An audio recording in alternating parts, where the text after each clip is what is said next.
충격 때문에 시간을 좀 많이 써서 죄송합니다. 이게 바로 시작할게요. 매입 매출 전표 매입 파트를 보겠습니다. 저번 시간에 매출 쪽은 다 했고요. 근데 뭐 참고하실 거는 그 매출 자료 중에 저번 시간에 간주 공급했었잖아요. 그래서 그 간주 공급에 나와 있는 자료를 좀 참고해서 같이 볼게요. 그 매출 쪽에 14페이지죠. 14페이지.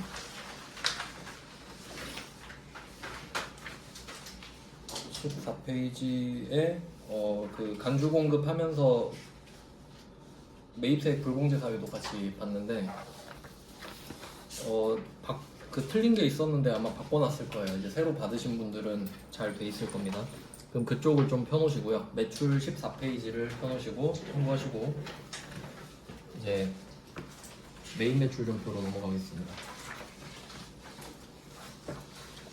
뭐 매입 유형은 맨 앞에 목차에다 다 적어놨죠.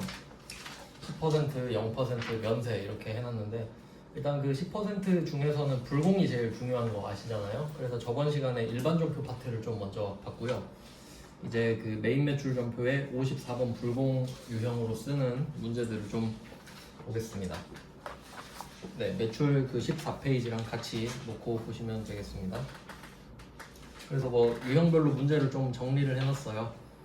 그래서 매입 1페이지를 보시면 54번에 불공해서 그 불공제 사유가 다 돼야 되죠. 일단 54번 불공의 성립 요건을 한번 볼까요? 54번 불공 이거는 시험에 무조건 나옵니다. 뭐 한 문제 나올 때도 있고 두 문제 나올 때도 있고 한데 얘가 성립하려면 이제 아시죠? 세금 계산서를 수취해야 됩니다. 그러니까 다른 증빙이 아니고 세금 계산서를 수취해야 된다라는 게 중요하고 그러면 원래는 세금 계산서를 받았을 때 별 이슈가 없으면 거기 붙어있는 세액공제를 받을 수 있잖아요. 근데 여기에다가 매입세액 불공제 사유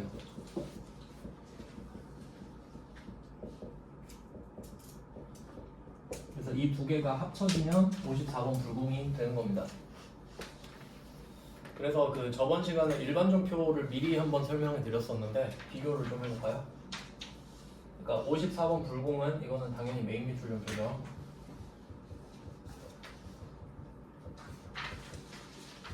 그리고 저번 시간에는 일반 전표만 미리 봤었는데 일반 전표 같은 경우는 세금 계산서가 아닌 걸 수취한 거죠. 그러니까 세금 계산서 외라고 할게요.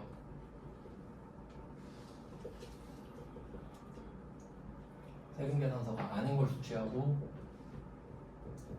매입세액 불공제 사유가 되겠습니다.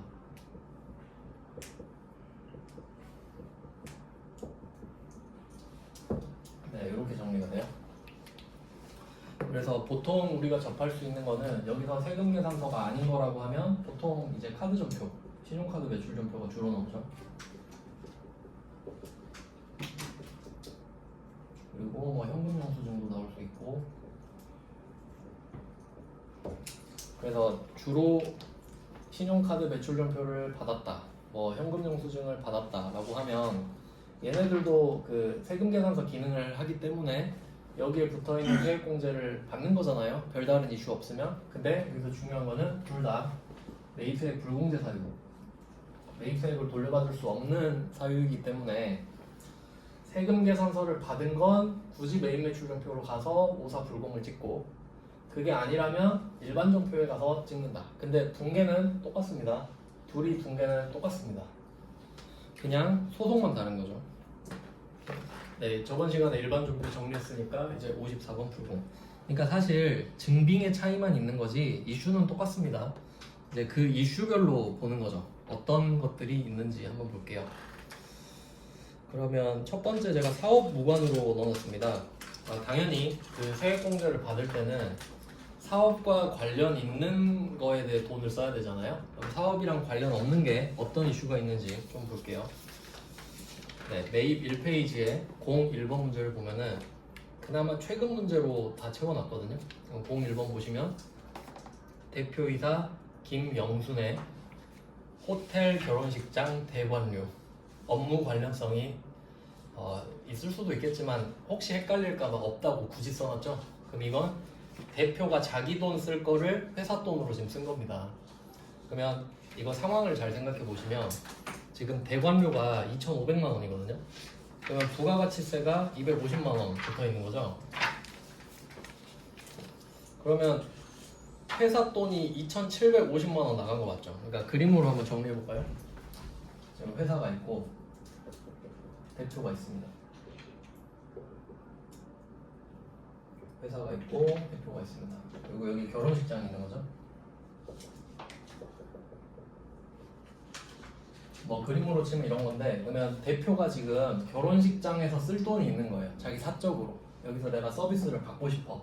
근데 내가 이 회사의 대표라는 걸 이용해서 회사 돈으로 결혼식장 서비스를 받는 것처럼 한 거죠. 그러면 이때 세금 계산서를 받아버린 거잖아요. 돈 자기가 쓴 것처럼. 근데 이 2,750만 원은 사실 대표가 써야 될 돈이죠. 자기 개인적으로 써야 되잖아요. 근데 회사 돈 2,750을 줘버린 거죠. 그럼 이거는 회사 입장에서는 그냥 이 대표한테 2,750만 원을 빌려준 거다 라고 해버리는 겁니다. 네가 쓸 돈을 왜 내가 내? 그러면 네가 내 돈 빌려간 걸로 할게. 그럼 내가 대신 내준 거다 이런 느낌인 거지. 자, 이런 느낌인 거예요. 그러니까 내가 내준 건 네 대신에 내준 거다. 그럼 나중에 갚아 이런 거죠. 그러니까 여기서 결혼식장한테서 받은 이 회사가 받은 세금 계산서 있죠. 이거는 아무 쓸모가 없는 거죠. 왜냐면 대표가 지가 받아야 될 걸 내가 그냥 얼떨결에 받은 것 뿐이니까. 그래서 뭐 세금 계산서를 받긴 받았으니까 일단 불공 유형에 포함이 되는 거고요. 1번 답이 틀려요. 이상한. 죄송해요. 1번은 답을 아예 싹 갈아엎어야겠네. 어쩌다가 이렇게 돼버렸지? 죄송합니다. 이게 1번 답을 좀 바꿔놔야겠네요. 잘못됐네요. 복사하다가 잘못했구나. 네, 항상 제정신이 아닌 상태로 수업 준비를 해가지고. 네, 그럼 이거를 답을 한번 찾아볼까요? 답을 찾아봅시다. 그러면 회사 입장에서 그래도 여기 써놨네. 가지급금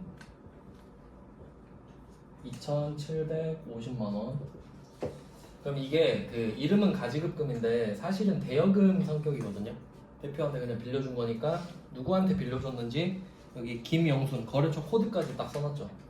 그러니까 이 가지급금에다가 김영순을 써라 이런 겁니다.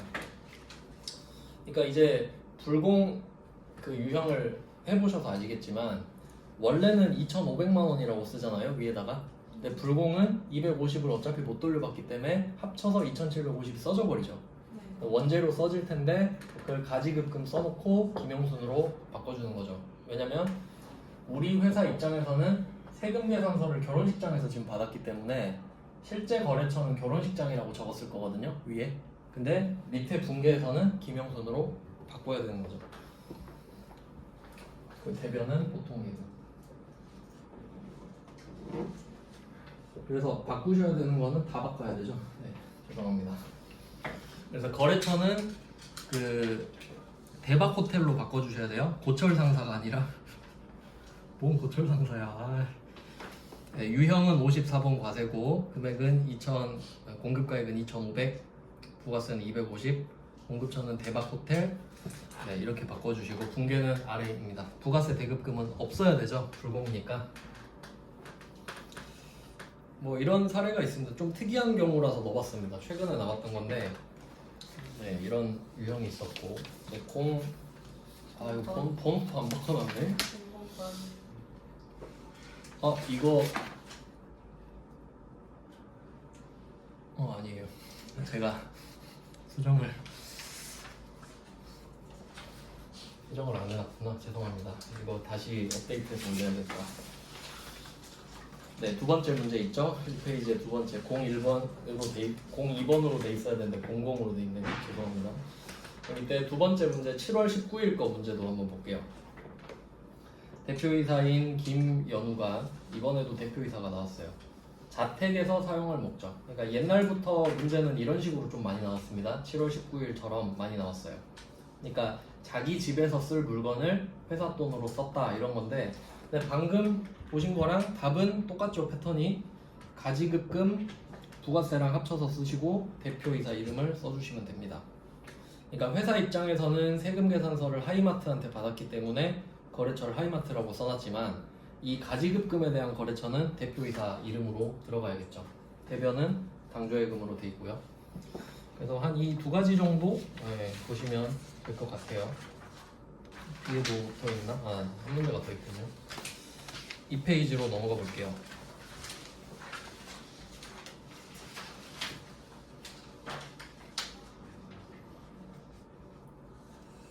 네, 2페이지도 한번 보겠습니다. 이거는 그 전300의 1급 네, 이렇게 돼 있는데 내용을 한번 보시면 9월 25일로 돼 있죠. 세 번째 문제. 이거 번호를 3번. 네, 번호는 여러분이 좀 붙여주시면 제가 바꿔서 다시 올려볼게요. 네, 다음 시간에 다시 출력해서 드리든지 하겠습니다. 마무리를 잘 못해놨네. 그럼 이 2페이지에 첫 번째 9월 25일 문제는 그 육군 부대한테 3D 프린터기를 외상으로 구입해서 기증했다. 이게 좀 특이해서 이 문제를 넣어봤어요. 그리고 밑에 답 보시면은 기부금으로 되어 있는데, 근데 이게 그 기업 업무 추진비랑 기부금이랑 좀 비교하는 게 실제 시험에서는 뭐 회계사, 세무사 이런 데서 좀 중요한데 구분을 좀 해볼게요. 이제 접대비가 이름이 바뀌었잖아요. 기업 업무 추진비로. 기억주. 이거 진짜 이름이 너무 길어요. 기업추라고 저는 줄여서 부르는데, 그리고 기부금이 있다. 그럼 이 두 개를 한번 비교해 볼게요. 기업 업무 추진비는 이 돈을, 그러니까 접대비잖아요. 옛날로 치면 이 돈을 쓰면 확실히 매출액이 늡니다. 이거는 팩트죠. 접대 많이 하면 매출액이 늘잖아요. 그러니까 얘는 영업이랑 관련이 돼 있어요. 맞죠? 근데 이걸 매입처에다 접대하면 500번, 매출처에 접대하면 800번 이렇게 나눠지는 거예요. 왜냐면 영업이랑 관련돼 있기 때문에. 그래서 500, 800 이렇게 나눠지는 거죠. 근데 기부금 같은 경우는 내가 기부를 한다고 매출액이 직접적으로 들진 않습니다. 근데 약간 이런 건 있죠. 내가 기부를 많이 하면 저 회사 기부 많이 한다더라, 저 물건 좀 팔아줄까? 이렇게 매출이 드는 건 간접적인 거예요. 맞죠? 근데 접대는 제 물건 좀 사주세요, 양주 사드릴게요, 알았어 사줄게, 이런 거잖아요. 얘는 다이렉트고. 그래서 기부금은 성격 자체가 900입니다. 영업 외 비용이에요. 이거 아는지 물어보는 것 같아요, 제 생각에는. 그러니까 지금 기부했잖아요. 기부를 했는데 기부 자체가 사업과 관련이 없어. 이게 포인트입니다. 그래서 그 답 보시면은 불공제 사유에 사업과 직접 관련 없는 지출 돼 있잖아요. 왜 그러냐? 답이 기부금이죠. 그거랑 연결하시면 돼요. 원래 기부 자체가 사업과 관련이 없어요. 근데 이거를 조금 디테일하게 들어가 보면, 여러분은 이제 세무 2급반이잖아요. 이제 웬만한 건 다 알려드릴 거거든요. 근데 여기서 특이한 거는 외상으로 구입해서 기부하는 거죠. 내가 갖고 있는 게 아니라 사가지고 바로, 좀 그림으로 표현을 해보면, 그러니까 우리 회사가 있고 여기 뭐 거래처가 있겠고 여기 뭐 육군 부대인가요? 네. 육군 부대 3D 프린터? 네. 그러면 이건 어떤 느낌이냐면, 내가 이거를 사잖아요. 그럼 원래 나한테 와야 되죠. 그럼 이걸 나한테 온 다음에 주는 것도 될 수 있는데, 얘는 어떤 느낌이에요?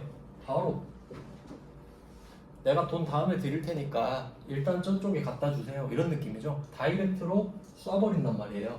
그러면 우리가 얘한테 물건을 사는 거죠, 실제로는. 그러니까 원래는 이때 매입 이렇게 와야 된단 말이에요. 근데 3D 프린터가 면세 물건은 아니겠죠. 그러니까 과세니까 부가세 붙어 있거든요. 근데 기부가 영업이랑 관련은 없지. 그러니까 세액공제를 못 받는다 이거예요. 그러니까 물건은 일로 가, 결제만 내가 하고. 그래서 기부금은 부가세 35만 원이 합쳐진 385만 원이 되고, 외상했으니까 미지급금 이렇게 되는 거죠. 근데 이런 것도 있어요. 내가 3D 프린터를 사가지고 갖고 있다가 나중에 줄 수도 있죠. 그럼 그거 간주공급이란 말이에요. 맞죠? 그럼 그것까지 한번 연결을 해봅시다. 그럼 지금 이 상황은 내가 사다가 바로 주는 거니까 불공인 거 아시겠죠? 기부하려고 샀잖아요. 그러니까 불공이에요.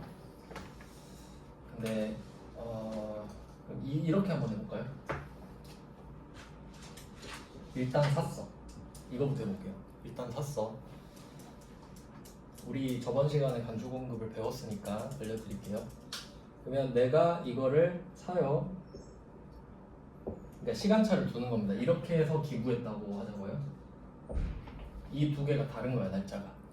그러면 어쨌든 내가 이거를 살 때도 근데 이 목적은 없었다고 할게요. 3D 프린터를 일단 살게요. 근데 겉으로는 이거야.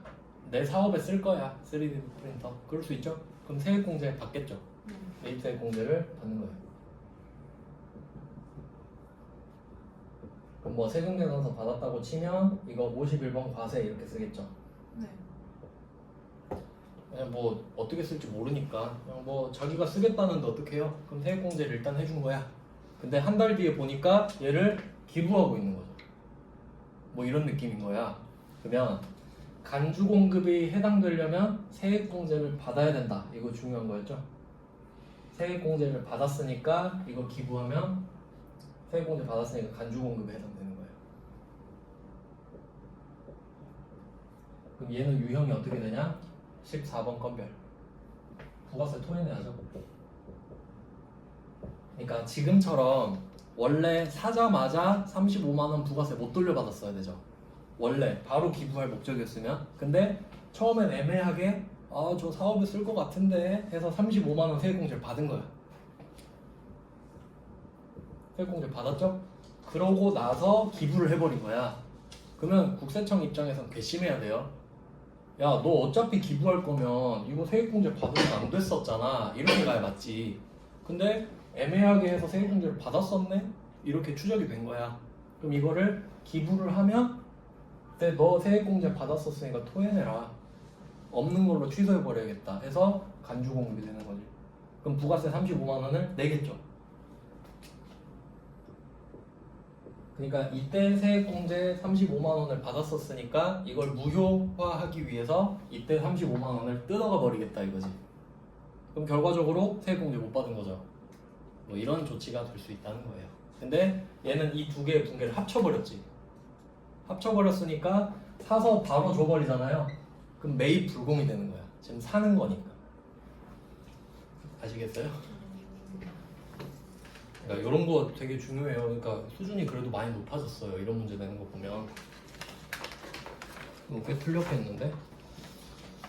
네. 그러니까 이 문제에서 포인트는 기부를 했다 하면 사람들이 기부 자체가 사업과 무관한지 몰라. 기부하면 사업과 무관한 거다 알고 계셔야 돼요. 네, 그래서 밑에 뭐 설명 나와 있죠? 별로 도움은 안 될 것 같긴 한데 뭐 일단 답은 그렇습니다. 네, 그래서 첫 번째 했던 거는 사업과 무관한 건데 앞쪽은 좀 비교적 일반적인 주제였어요. 그리고 뭐 보통은 대표 자기 집에 있는 가전제품을 샀다 이런 식으로 나오고 특이한 게 대표가 쓸 그 결혼식장 비용 그리고 더 특이한 기부하는 거까지 봤습니다.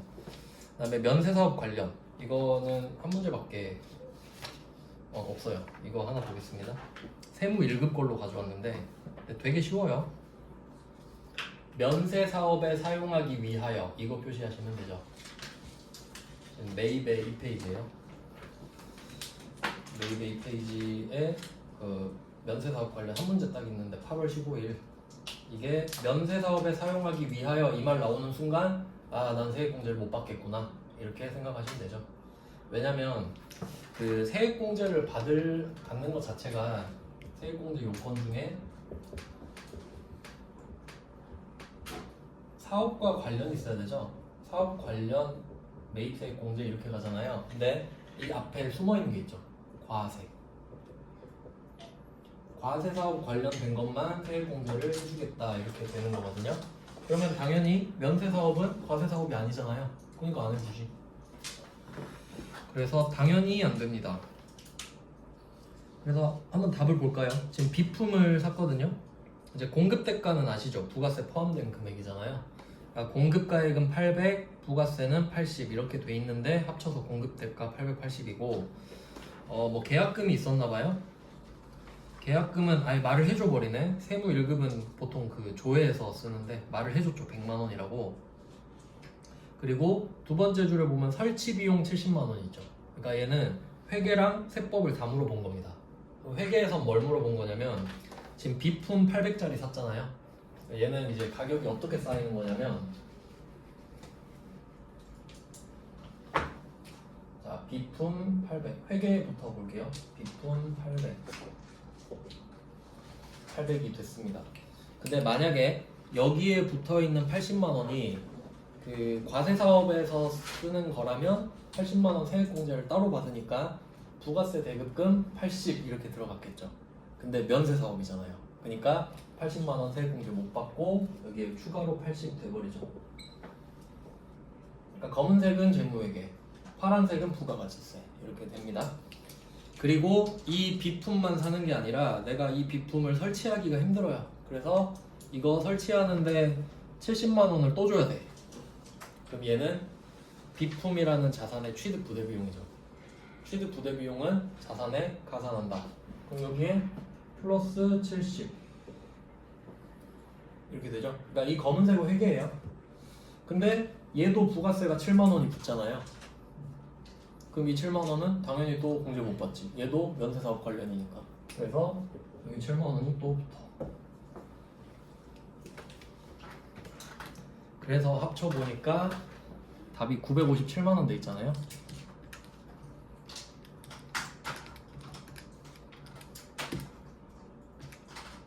맞나? 맞아요?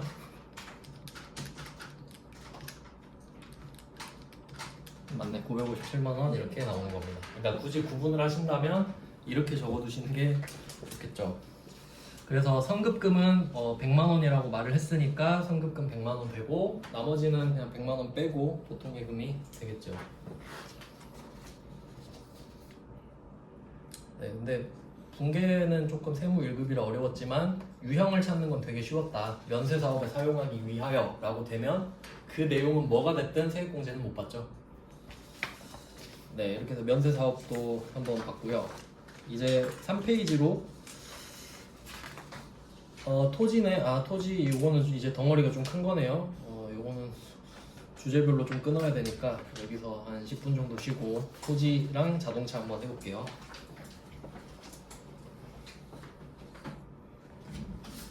이제 토지 자본적 지출을 보겠습니다. 이것도 사례를 다 넣어놨는데 최대한 그 비슷한 건 다 넣어서 세무 1급 것까지 반영을 했습니다. 내용을 좀 추려볼게요.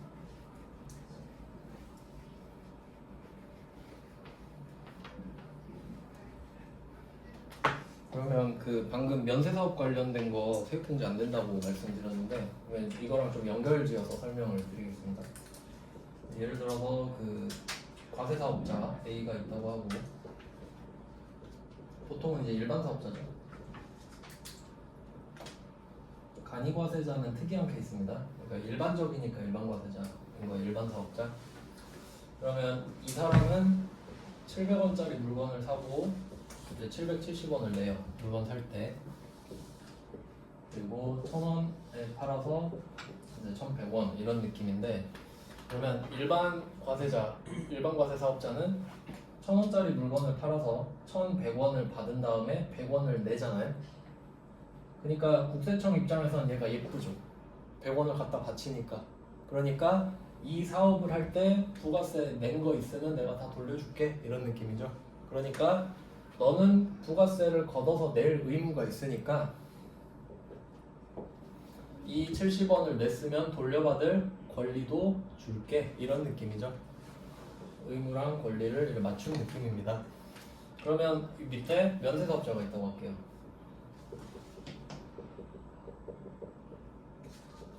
면세사업자가 있습니다. 면세사업자도 물건을 1000원짜리를 팔아요. 근데 얘는 1000원짜리 물건을 팔아도 얘 1100원을 걷어서 낼 의무가 없죠. 이 의무를 면제받았잖아요. 그럼 얘는 의무가 없죠. 안 내잖아요.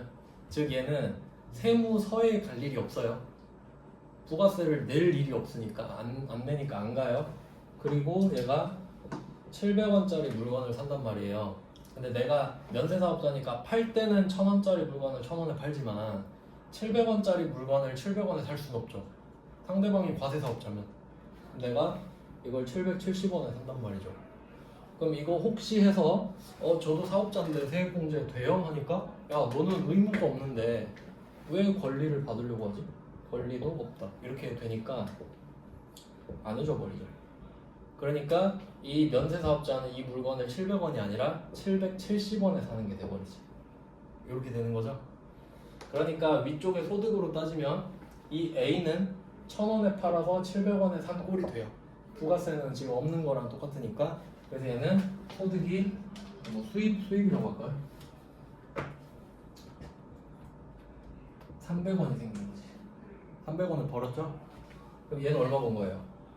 1000원에 팔았는데 결국 770원을 쓴 거죠? 그러니까 230원 번 게 되잖아요.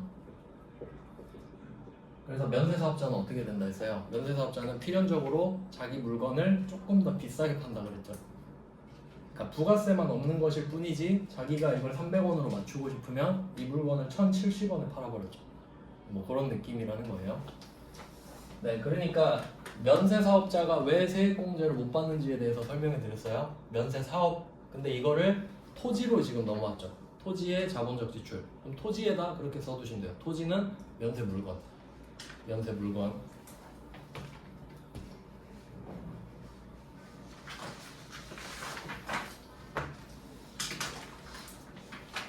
그럼 방금 설명드린 거는 이 면세 사업자는 자기가 면세 사업 자기가 하는 거 자체가 다 면세 사업이죠. 그러니까 여기에서 사온 거 자체가 전부 다 면세 사업 관련이잖아요. 그러니까 부가세 다 공제를 못 받는 거예요.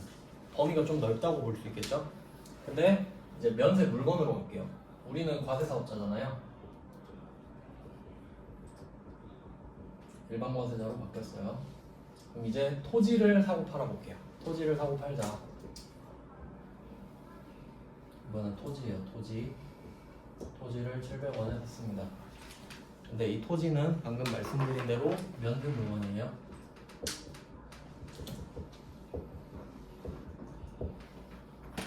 면세 물건은 누가 거래를 해도 면세입니다. 왜냐면 그러니까 면세 물건이거든요. 그러면 상대방이 과세 사업자든 면세 사업자든 나는 이 토지를 사잖아요. 그럼 이 토지의 성격만 보는 거예요. 토지는 면세니까 이 사람이 과세 사업자였어도 나한테 부가세를 못 받아요. 그럼 그냥 700원을 넘겼겠지. 면세니까. 그럼 우리 토지 살 때 계산서 받고 사거나 아니면 개인한테 사도 부가세가 없죠. 사업자한테 사도 부가세가 없죠. 그러니까 그냥 700원에 사는 겁니다. 토지 살 때. 자, 근데 팔 때도 한번 생각해 볼게요. 토지를 팔아. 이거 시세 올라가지고 1000원에 판다고 해봅시다. 그럼 우리가 과세 사업자죠 지금. 근데 이거 면세 물건 파는 거죠. 똑같이 지금 토지 팔아요. 같은 토지예요. 이 토지가 이 토지예요. 그럼 이 토지를 상대방한테 팔아. 상대방이 과세 사업자든 면세 사업자든 상관없죠. 개인이든. 우리 얼마에 팔아야 돼요?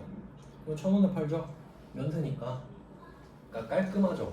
면세에 사서 면세에 판다. 끝. 토지는 깔끔해.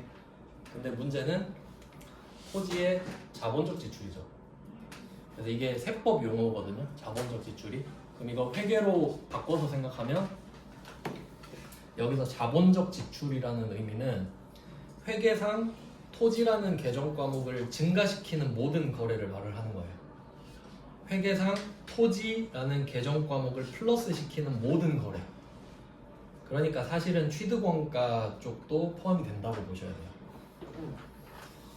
그러면 이제 상황을 좀 설명을 해드렸으니까 지금 우리가 배우는 거는 제가 빨간색으로 쓸게요.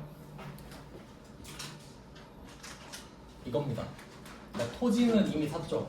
토지는 이미 면세로 사고 끝났단 말이에요. 근데 내가 이 토지 때문에 돈을 쓰는 일이 생긴 거야. 근데 그 거래가 면세인 건 아니잖아요. 그러니까 토지는 면세인 게 확실하지만 그 이후의 이슈들은 부가세가 붙어있을 확률이 높죠. 그러니까 그 거래를 말하는 거지. 그러면 그게 그냥 편의상 100원이라고 해볼게요. 그럼 100원 들었어. 그리고 부가세가 10원 이렇게 있겠죠. 자, 그러면 이 10원을 돌려받을 수 있냐 없냐 얘기를 해보자 이거지. 그러면 얘의 종착역을 한번 생각해 볼게요. 그러니까 아까 그 과세사업자 세액공제 해주는 이유 말씀드렸죠. 얘는 나한테 부가세를 걷어서 낼 거잖아요. 그러니까 잘 보여야 되니까 매입 때 세액공제를 미리 해줘 버려야 되지.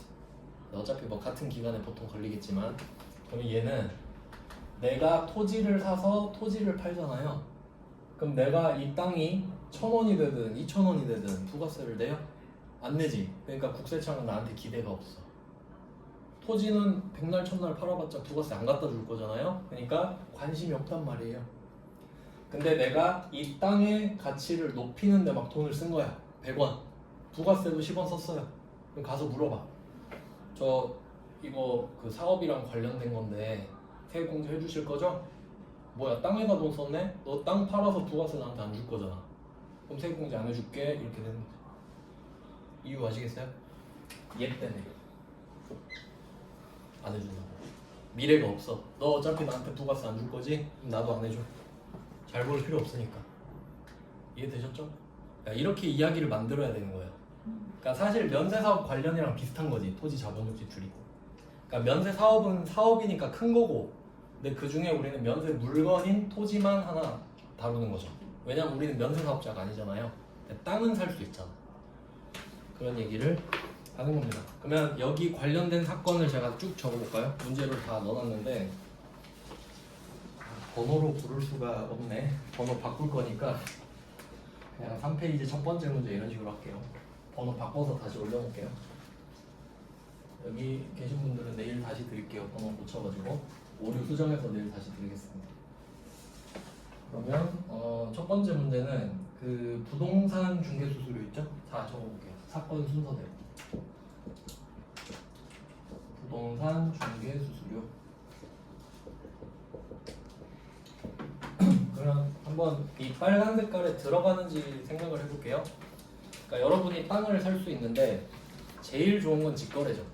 그러니까 땅 주인한테 가서 그냥 직거래로 하면 그 복비 안 받잖아요. 중개 수수료 안 받잖아요. 근데 그러기가 쉽지 않지.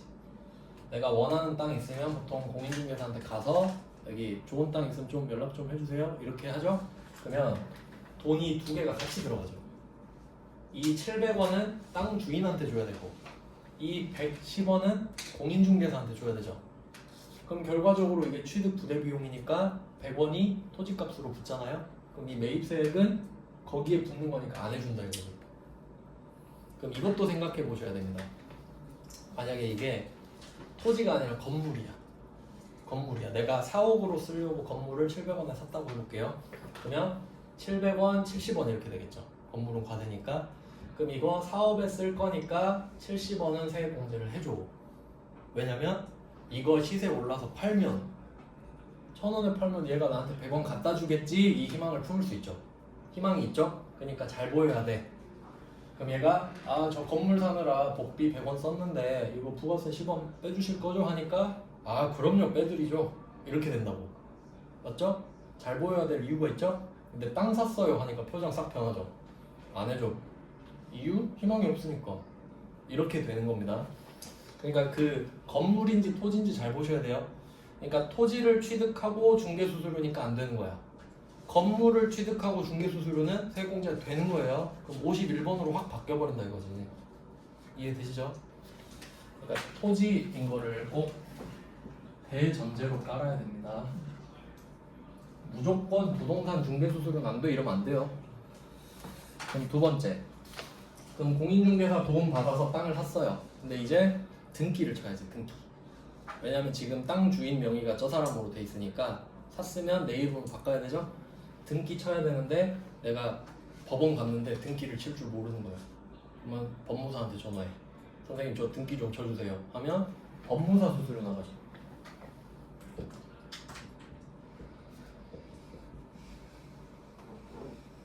이 부동산은 뭐 공인중개사고 직업으로 치면 등기 대행 뭐 이런 거는 법무사 수수료. 그러니까 보통 1번, 2번은 거의 들어가요. 거의 그 비전문가들이기 때문에 땅을 사는데 이 두 전문가의 도움을 받는단 말이죠. 그럼 저기까지가 아주 일반적인 코스예요.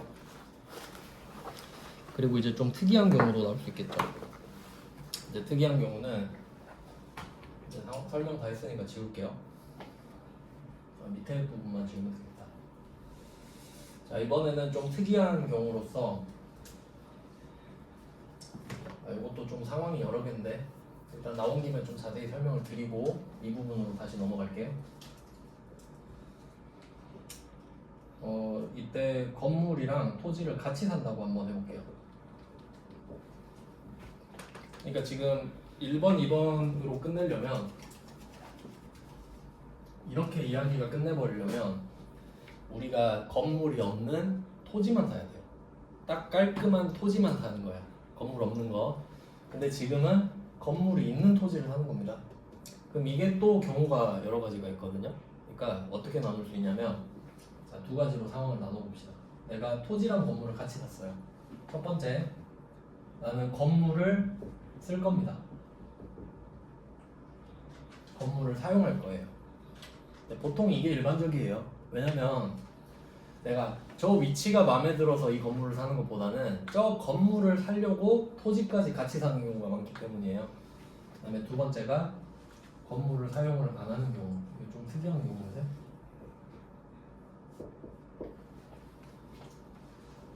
이거는 흔하진 않은데 한전에서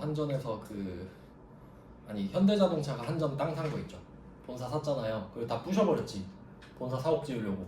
그러면 그 현대자동차는 건물을 사용할 목적이 아닌 거예요. 맞죠? 근데 보통은 건물 사용을 목적으로 사죠? 그럼 어떻게 이 회계 처리를 할 거냐? 건물이랑 토지를 샀는데 내가 건물을 쓸 거잖아요. 그러면 건물도 나한테 필요하고 토지도 나한테 필요하죠. 그러면 각각 가치를 매겨서 회계 처리를 해줘야지. 그래서 건물을 사용할 거라면 계정 과목이 건물, 토지가 다 나옵니다. 당연한 말이죠.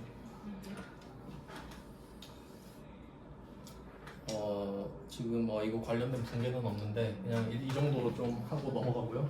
그럼 이제 건물을 사용하지 않을 거다. 그럼 임의대로 제가 금액을 한번 해볼까요? 그냥 대충 토지는 한 300, 건물은 200 이렇게 해볼게요. 원래 좀 더 복잡한 게 있는데 원래 시험엔 어떻게까지 낼 수 있냐면 그러니까 지금 건물이 시세가 200이고 토지가 시세가 300이다 이렇게 할 수 있죠. 근데 이 사람이 급하게 파는 거야. 급매야. 지금 돈이 급하대. 그래서 나한테 이걸 450에 팔아요. 그럴 수도 있죠. 예. 그럼 그걸 얼마로 적을 거지까지 낼 수 있어요. 뭐죠? 생각해보면 그렇죠? 그러면 그것도 좀 알려드릴게요. 그러면 이게 보세요. 합쳐서 얼마예요? 500이죠. 합치면 시세대로 시세 이 시가라고 할게 시가. 그러니까 요즘 시세가 이래요. 근데 얘가 지금 500만 원이 100%죠. 100% 여기까지 이해되시죠? 그럼 얘가 40%, 얘가 60%죠.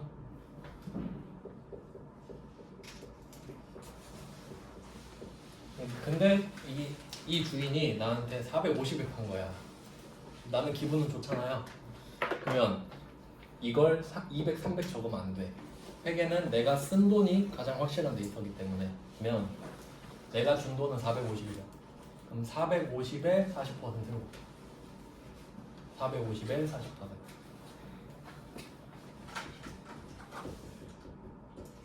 이렇게 적어야 돼요. 그러면 180 이렇게 나와요. 200이 안 돼. 180. 이거를 450에 사는 경우예요. 그러면 얘는 450 빼기 180 하면 되겠지 이제. 그러니까 450 곱하기 60%죠 이론상으로. 그럼 270이네. 이렇게 해야 돼요. 그러니까 이 정도까지 나올 수 있습니다. 이런 걸 암분이라 그래요. 암분. 그러니까 왜냐면 금액이 안 맞으니까 비율대로 맞추는 거야. 근데 좀 상식적이지 않나요? 왜냐면 내가 200, 300짜리를 450에 샀잖아요. 그럼 이거를 200, 250 적을 순 없잖아. 그렇죠? 300, 150 적을 수도 없는 거고. 그럼 생각해보니까 비율대로 쪼개는 게 제일 합리적인 것 같아. 이해되시죠? 나올 수 있습니다. 나온 적 있어요. 시험에 나온 적이 있습니다. 근데 일반 전표에서 냈던 것 같아. 세무 네, 세무 2급.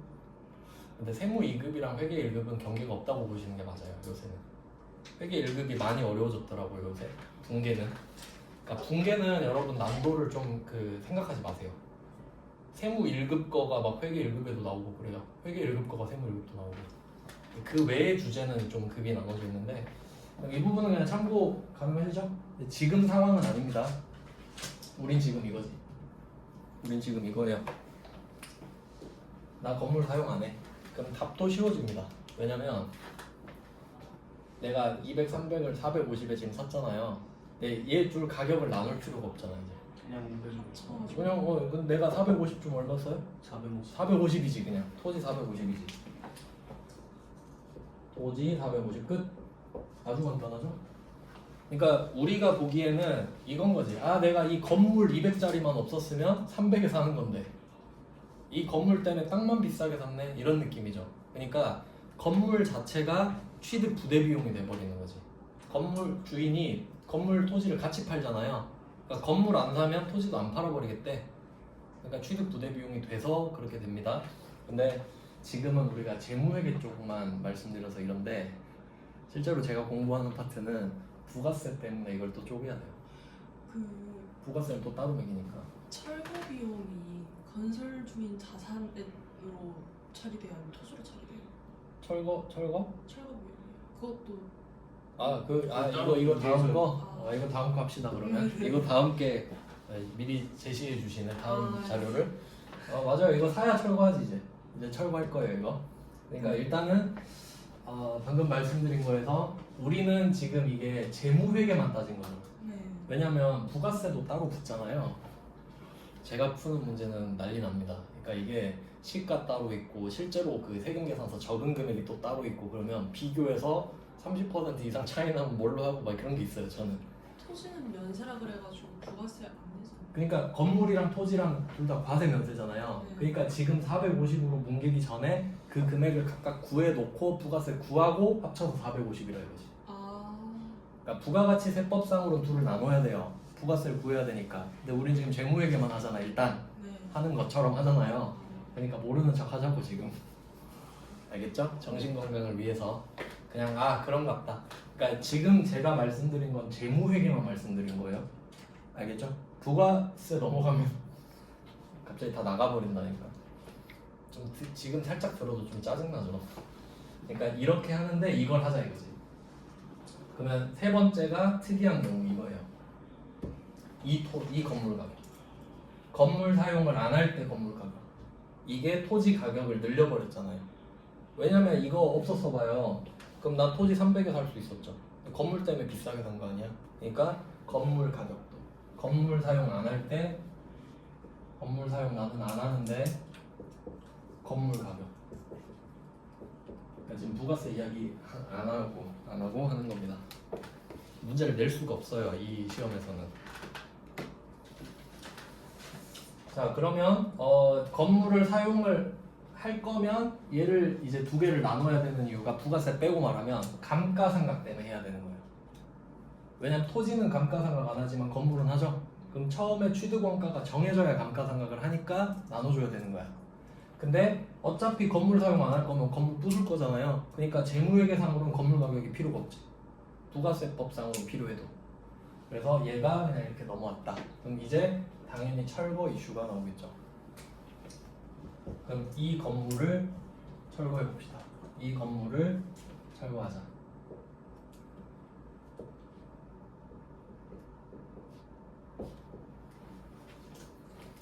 그러면 애초에 우리가 이 건물과 토지를 같이 살 때 건물을 사용할 목적이 아니기 때문에 사실 이 건물은 울며 겨자 먹기로 비싸게 산 거예요 그냥.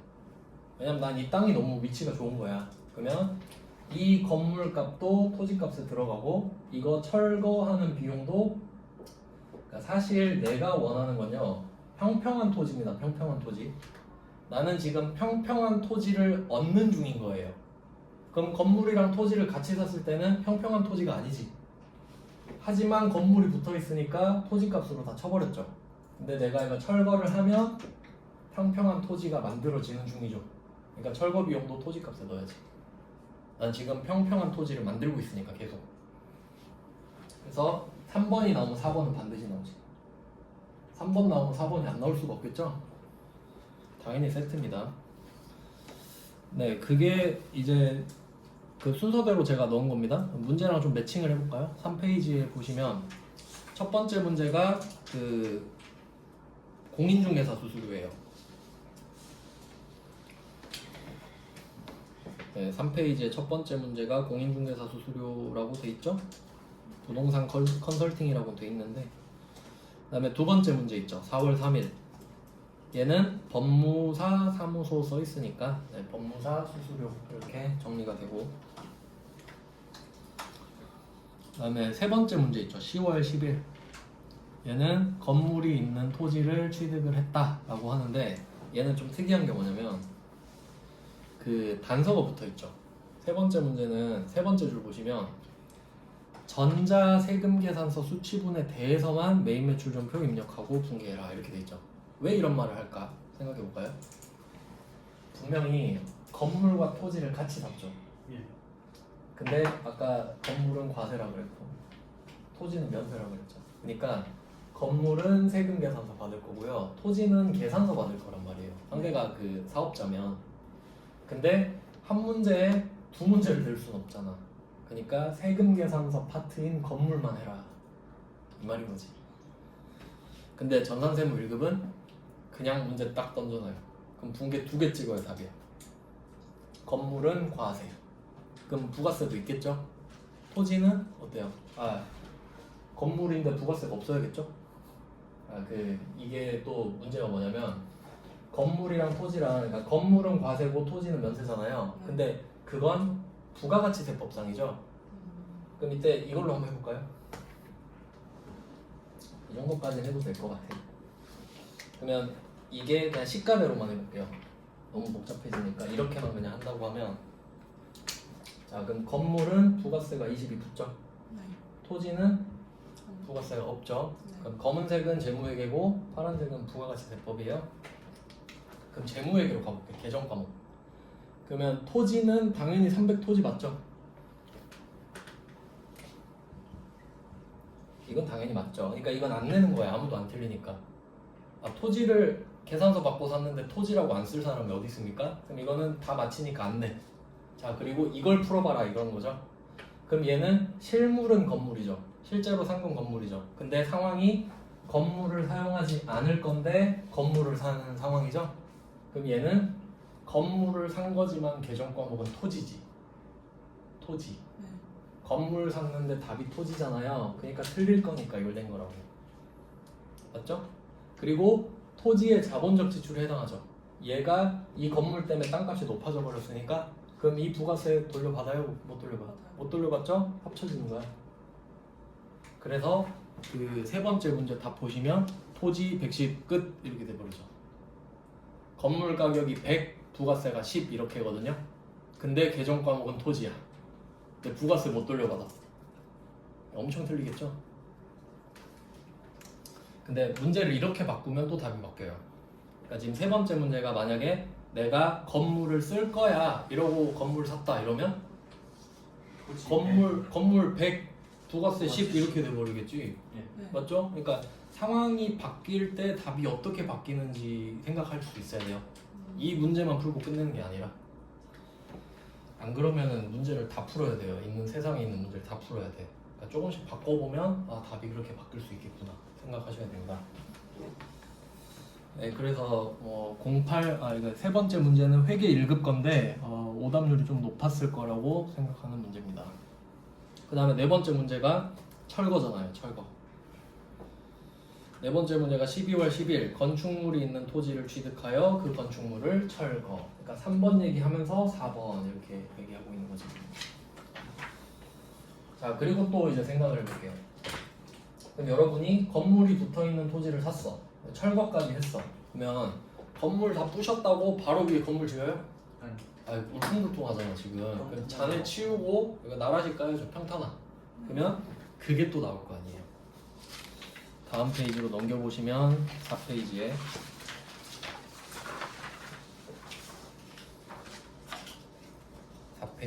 첫 번째 문제 보시면은 토지 정지라고 나오죠. 네, 토지 정지만 좀 체크해 볼게요. 토지 정지. 4페이지에 첫 번째 문제 7월 11일 거 토지 정지 표시하시고, 그다음 바로 밑에 문제 있죠. 두 번째 문제 7월 24일 거. 얘는 토지 형질 변경 이거 표시할게요. 그러니까 여기서 토지 형질 변경이랑 위에 있는 토지 정지랑 같은 말입니다. 그러니까 정지가 땅을 평평하게 하는 작업을 말하거든요. 근데 그게 이제 범위가 좀 큰 게 형질 변경인 거예요. 그러니까 다섯 번째 토지의 형질 변경, 그게 정지, 비용 이렇게 또 나올 수 있겠죠.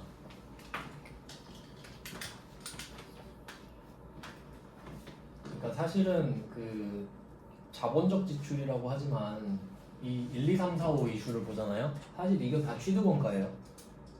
취득을 하는 중이야. 그냥 단순하게 토지를 취득 중인 겁니다. 평평한 토지를 취득해야 되기 때문에. 그 다음에 그 4페이지 세 번째 문제 있죠. 8월 24일. 자, 요거는 토지 측량 표시해 볼게요. 4페이지에 세 번째 문제 8월 24일 토지 측량. 자, 그럼 한번 생각해 봅시다. 이 5번까지 하면 우리는 여기 5번이 끝나잖아요. 그럼 바로 건물 지을 수 있습니다. 맞죠? 그러면 또 계정 과목으로 정리를 해보면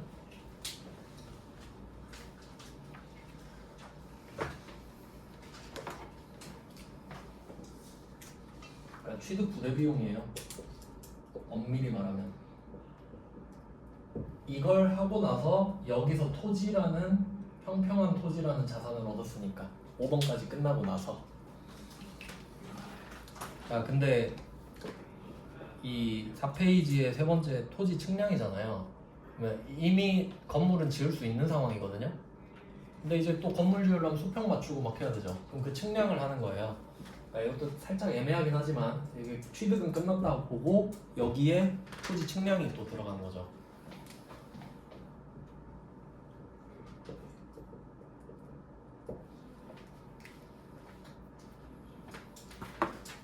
그러니까 얘도 뭐 취득 부대 비용이라고 보셔도 되고, 네, 사실 상관은 없죠. 왜냐면 지금 취득 중이냐 아니냐를 구분할 이유는 없으니까 토지에 붙냐 안 붙냐만 구분하면 되는 거기 때문에 이게 세무 1급과라 그렇긴 한데 좀 갖고 와봤고요.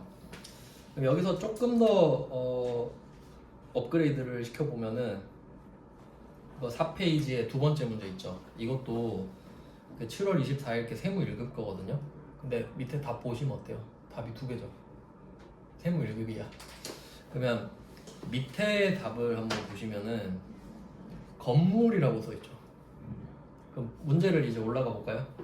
4페이지 두 번째 문제 보시면 다 읽어볼게요. 문제를. 7월 24일 당사는 공장을 신축하기 위하여 토지의 형질 변경과 공장 신축을 위한 토지 굴착비로 330을 썼죠. 그럼 얘는 딱 나눠지는 겁니다. 형질 변경이랑 토지 굴착비 두 개 있죠. 근데 형질 변경을 하는 순간 건물을 지을 수 있는 땅이 돼버리는 거야. 맞죠? 평평해지니까. 그러니까 그거 끝나자마자 토지 굴착을 했단 소리는 건물을 짓기 시작했단 소리죠. 그러니까 이 500만 원은 토지예요. 그러니까 부가세까지 포함되면 550이겠지? 이것까지는 아시겠죠? 토지 밑에 답 있으니까. 근데 토지 굴착비는 건물을 짓는 거죠. 그렇죠? 그럼 원래는 뭐예요? 계정 과목이? 건설 중인 자산이어야 돼. 왜냐면 지금 건물 산 거 아니잖아요. 이제 굴착을 해보겠다는 거 아니에요. 그럼 계속 건설 중인 자산으로 쌓아 나가야 되죠. 근데 이거는 건물 완성되면 팔 수 있잖아요. 그러니까 국세청이 이건세액공제 해주는 거야. 맞죠? 예. 건물을 짓는 데 쓴 돈은 해주겠다 이거야. 그러니까 답이 두 개인 거죠. 땅한테 쓴 돈은 안 해줘. 근데 그 평탄화 작업이 끝나자마자 저 건물 지어요? 아, 그건 내가 부가세 빼줄게. 이렇게 되는 거지. 그러니까 이 두 번째 문제가 굉장히 좋은 문제입니다. 근데 이 문제에서는 단서를 붙여놨죠. 그러니까 원래는 건설 중인 자산이잖아요. 근데 문제에서 토지 또는 건물만 쓰라고 돼 있지. 그러니까 건물을 쓰라 이 말이죠. 건설 중인 자산 쓰지 말고 이 문제에 한해서 단서가 붙은 겁니다. 원래는 건설 중인 자산 이렇게 써놓으세요. 아주 좋은 문제라고 생각을 합니다. 그래서 뭐 이런 식으로 좀 정리를 해보고 그래서 결과적으로 이 뭐 6가지 전체로 봤을 때 여기에 들어가면 부가세는 당연히 못 돌려받고요. 그리고 개정 과목은 전부 다 토지야. 고민할 필요가 없습니다. 여기에 해당되면 부가세 못 돌려받고 전부 다 개정 과목 토지입니다. 그러니까 부가세랑 모든 금액을 다 토지로 몰아넣으면 끝이에요. 실제로 다 보세요. 다 토지죠. 고민을 할 이유가 없지. 토지의 취득 부대 비용이니까 다. 그러니까 이거를 구분하는 능력이 중요합니다. 그래서 뭐 면세 개념에서 좀 확장을 시켜서 알려드렸고요. 뭐 분계는 이제 다 할 줄 아시니까 그냥 뭐 보시면 될 것 같고 이제 자동차로 한번 넘어가보죠. 어차피 그 아까 매출 14페이지 표는 필요 없겠네요. 여러분 다 아시니까 그죠? 그냥 제목만 들어도 다 생각나죠? 굳이 안 봐도 되겠네요. 제목 다 적어놨으니까. 자, 그럼 이제 자동차로 한번 넘어가 볼까요? 자동차가 시험에 진짜 잘 나오죠. 토지도 잘 나오고 방금 한 것도.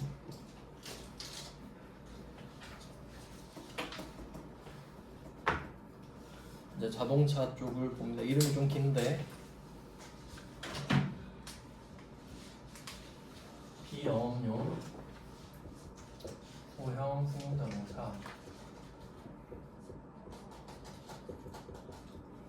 이제 좀 이 명칭이 익숙해지셨나요? 비영업용 소형 승용자동차. 대충 좀 몇 번 들어봤잖아요. 그리고 이제 좀 정확하게 표현을 한다면 비영업용 소형 승용자동차 이거 어떻게 해석하냐면 조건이 2개인 거예요. 비영업용 소형 승용자동차 이 2개의 조건이 AND입니다. AND 한국에서 쓰는 건데 AND 2개의 조건을 갖추잖아요. 그러면 개별 소비세가 과세돼요.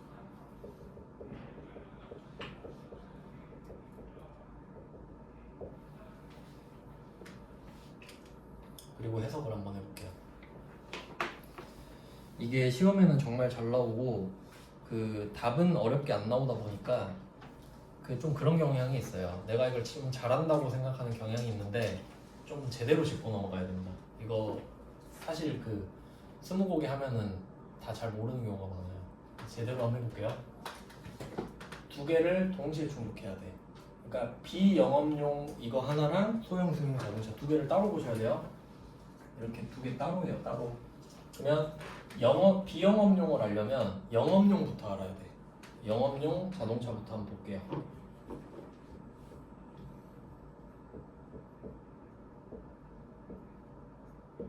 회계 1급 때도 설명은 했겠죠?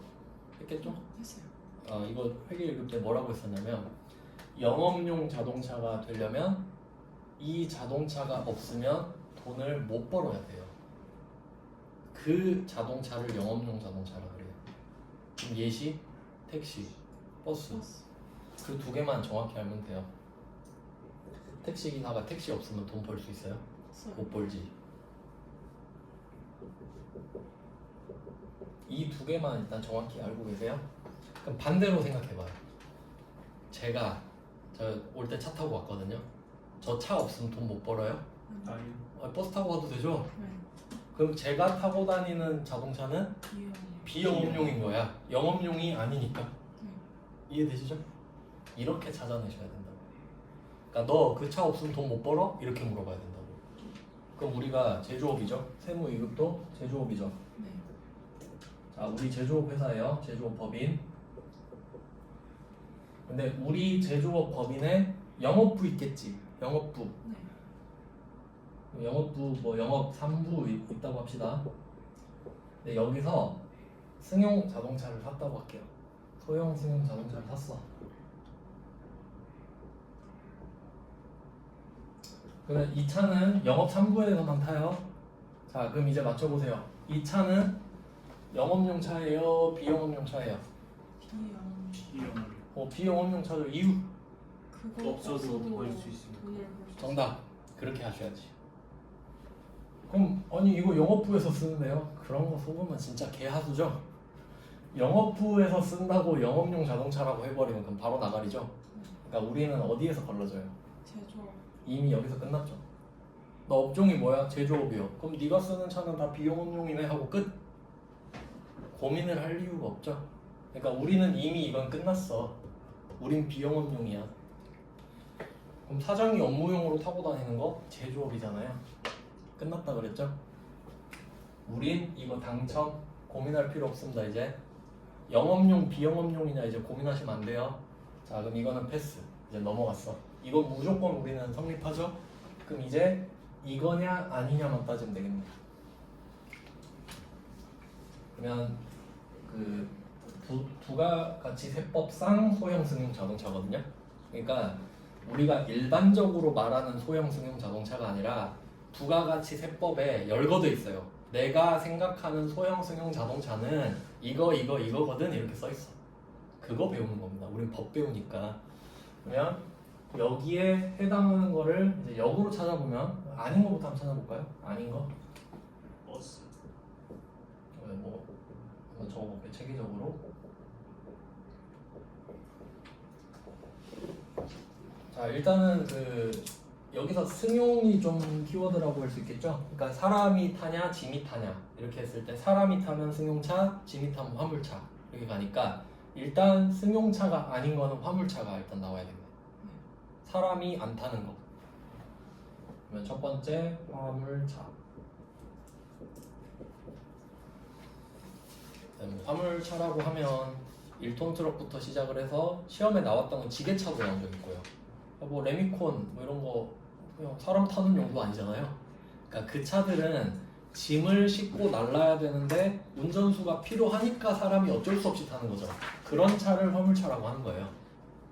그러니까 아직 자율주행이 안 나왔잖아요. 그러니까 사람이 타야 돼서 그 사람은 승용차가 아니죠. 그러니까 화물차. 그러니까 얘는 승용 자동차가 아닌 거야. 이해되시죠?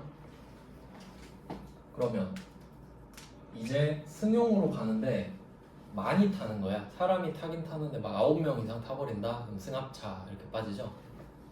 그래서 승합차, 여기서 말하는 승합차는 9인승 이상만을 말합니다. 시험에 나온 것만 지금 알려드리는 거예요. 원래 엄청 많아요. 막 이륜차도 있고 뭐 뱀도 있고 막 연병하는데 우리는 그냥 딱 나오는 것만 하면 되죠. 다 외울 필요 없잖아요. 시험에 낸 것만 그냥 하면 되니까. 그러면 승용차인데도 9명이나 타버리면 필요해서 샀겠지 정도로 보는 겁니다. 그럼 이제 또 승용차인데 겁나 작은 거 경차. 경차는 1000cc 미만이었나? 1000cc 미만 100이랑 기준은 그렇습니다.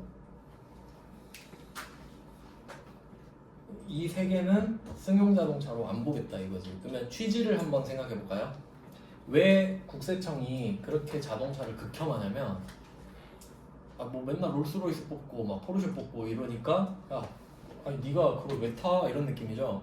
필요하면 경차 타든지 이런 느낌이에요. 근데 화물차를 샀어. 그럼 필요해서 샀겠구나 정도로 생각하는 거고 뭐 카니발, 그랜드 카니발 9인승짜리 샀다. 그럼 직원들 태우려나? 이런 느낌이고 경차 샀다. 그럼 경차 정도 뭐 탈 수 있지 이런 느낌이죠.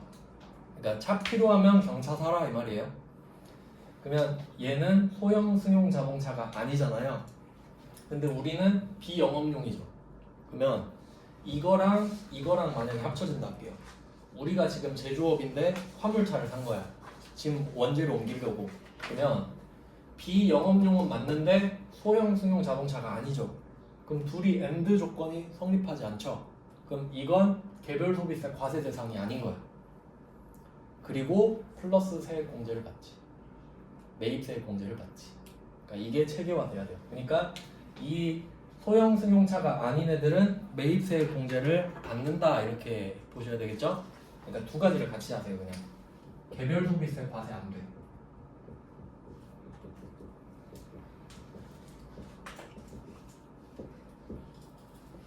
개별 소비세 과세가 될 수가 없죠. 왜냐면 두 개를 다 충족해야 개별 소비세 과세가 되는데 지금 한 개가 충족이 안 됐잖아요. 그럼 당연히 안 되지. 둘 다 충족해야만 때린다 그랬으니까. 자, 근데 개별 소비세 과세 대상인 거는 매입세액 불공제거든요.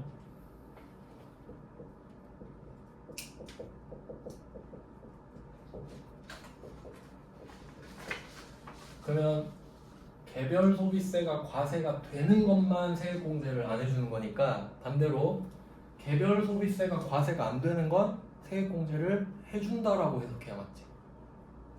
이거다 저거다 그러니까 기다 아니다만 하면 되잖아요. 그럼 얘는 매입세액공제를 해주는 겁니다.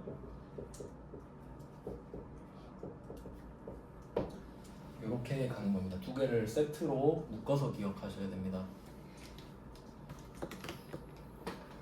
이거 엄청 중요한 거예요. 그러니까 이게 어떤 느낌을 받으셔야 되냐면 차를 얼마나 싫어하는지 봐야 돼요. 그러면 그러니까 예를 들어서 제조업, 우리가 제조업이죠. 근데 우리 사장이 이번에 벤틀리 신형 이쁘더라. 막 그 속눈썹 생겼더라고요. 벤틀리가.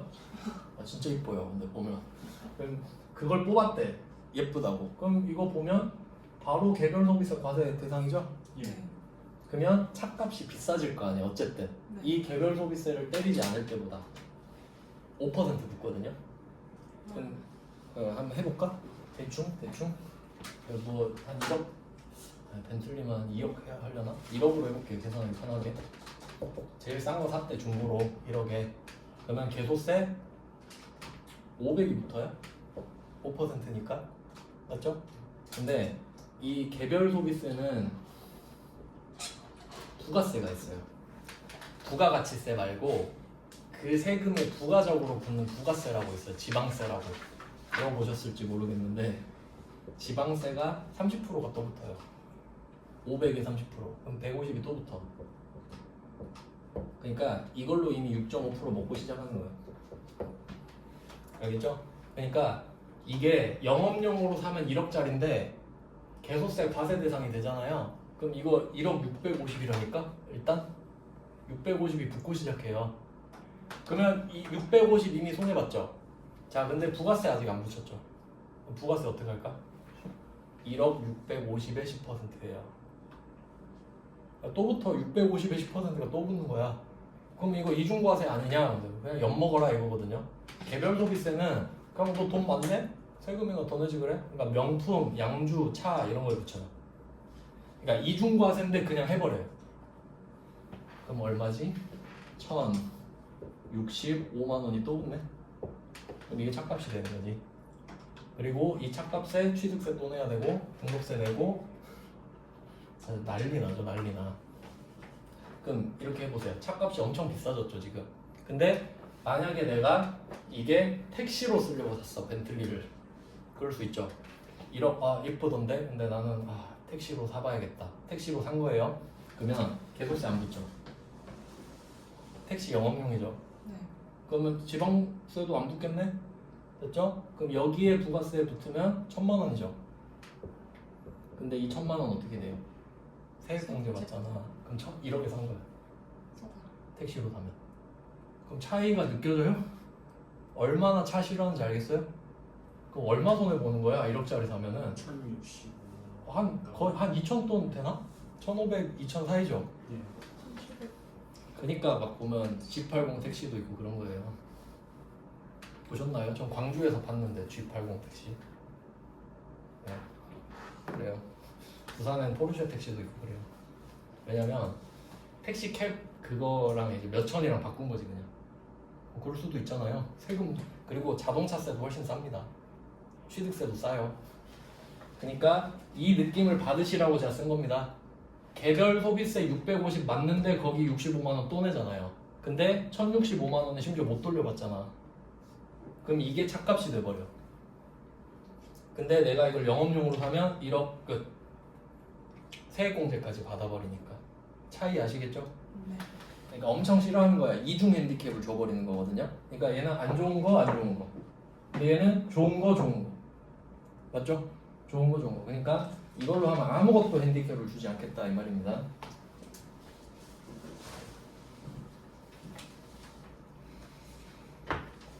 네, 이렇게 됐고 그럼 비영업용 소형 승용 자동차 이렇게 했어요. 그러면 이걸 구입하는 것도 그렇고 유지 임차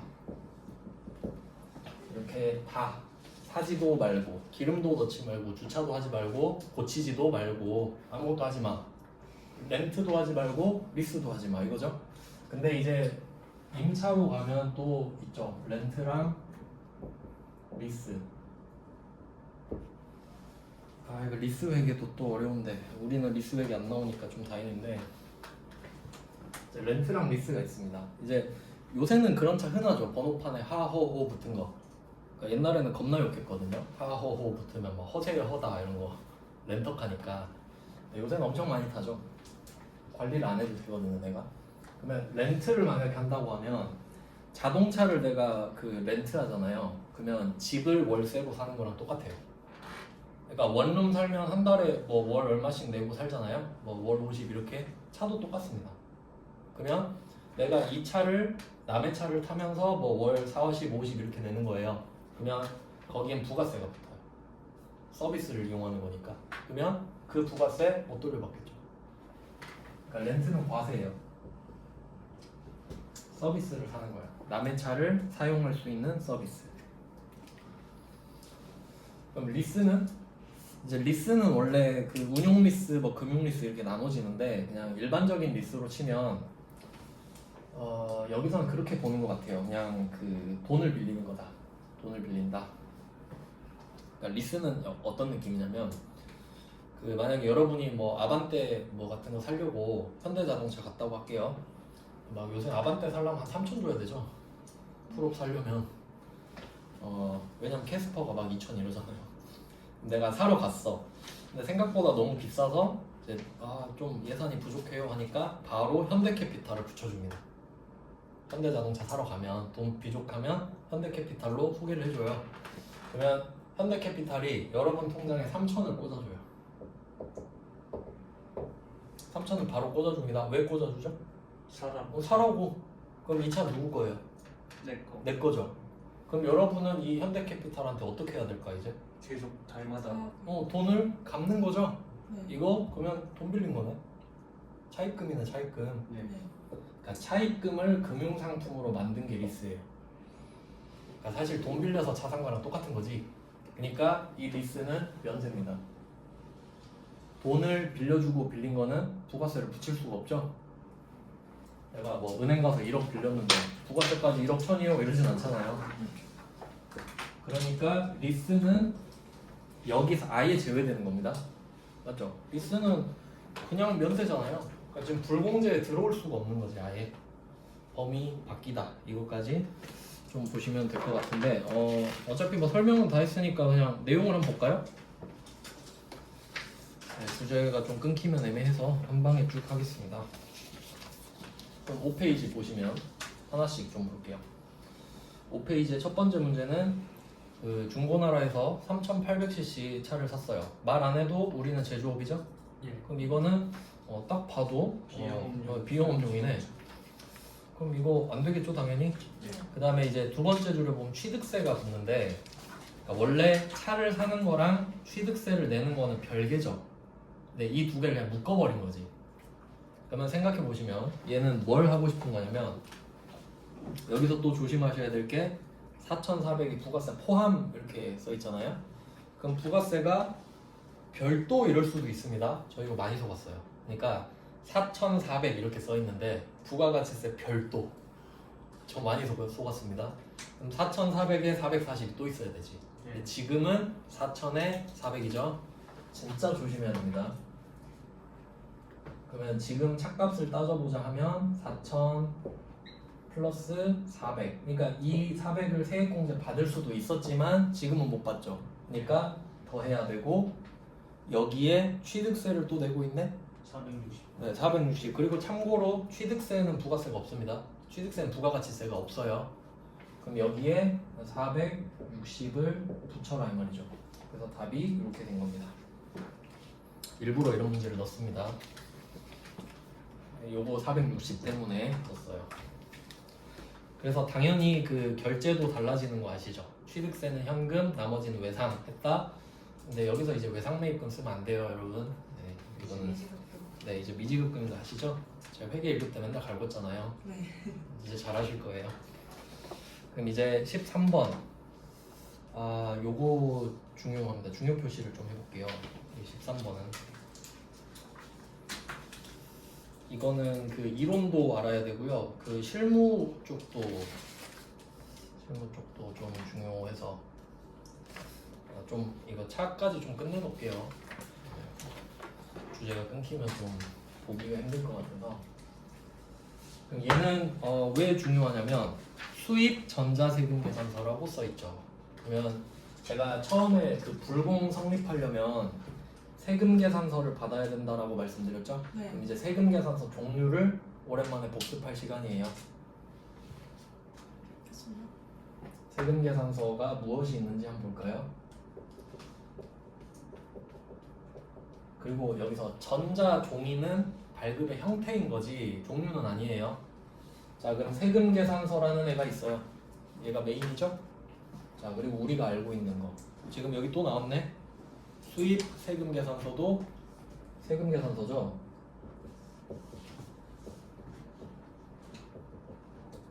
왜냐면 세금 계산서라고 써 있으니까요. 한 개 더 있는데 전자. 그거 말고 종인가? 땡땡땡 세금 계산서. 모르겠어요. 0%예요. 아. 제가 할게요.